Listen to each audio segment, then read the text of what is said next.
અયોધ્યા ખાતે પ્રભુ શ્રી રામના પ્રાણ પ્રતિષ્ઠા મહોત્સવને વધાવવા આમ આદમી પાર્ટી પણ આગળ આવી છે,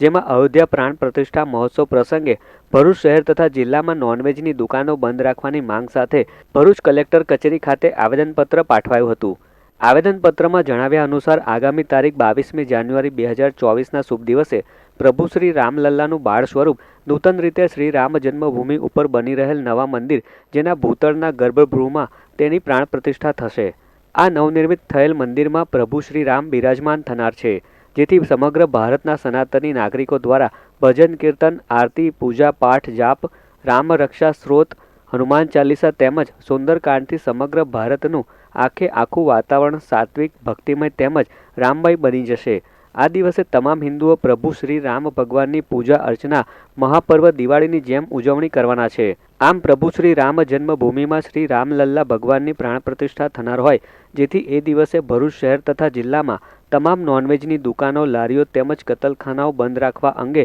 જરૂરી હુકમો કરવાની માંગ સાથે ભરૂચ જિલ્લા આમ આદમી પાર્ટી દ્વારા તંત્ર સમક્ષ રજૂઆત કરવામાં આવી છે. 22મી જાન્યુઆરી 2024ના શુભ દિવસે આપણા પ્રભુ શ્રી રામ લલ્લાનું બાળ સ્વરૂપ નૂતન રીતે શ્રી રામ જન્મભૂમિ અયોધ્યા પર તેના ભૂતળ ગર્ભગૃહમાં પ્રાણ પ્રતિષ્ઠા થવાની હોય, રામ ભગવાન બિરાજમાન થવાના હોય, જેથી સમગ્ર ભારતમાં, સમગ્ર ગુજરાતમાં તેમજ આપણા ભરૂચમાં ભવ્ય ઉજવણી થશે, ઉજવણીનો માહોલ જશે, એક ભવ્ય મહોત્સવ જેવું થશે. એમાં એ સંદર્ભમાં લોકો ભક્તિ, ભજન, પૂજા અર્ચના, કીર્તન, મંત્ર જાપ, હનુમાન ચાલીસા, સુંદરકાંડ જેવા અનેક ભક્તિમય જેવા પાઠ કરશે, જેથી આખું સમગ્ર વાતાવરણ રામમય બનશે, ભક્તિમય બનશે, એક સાત્વિક, એનર્જેટિક લોકોને ફીલ જેવું થશે, જેના કારણે એ શુભ દિવસે પવિત્ર દિવસ માનવામાં આવશે. એ દિવસે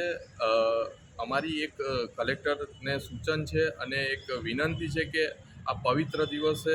ભરૂચ જિલ્લાના તમામ નોનવેજની દુકાનો અને કતલખાના એ પવિત્ર દિવસે બંધ રાખવામાં આવે, એટલું અમારે એક કલેક્ટરશ્રીને એક નિવેદન સૂચન આપવા આવ્યા છે.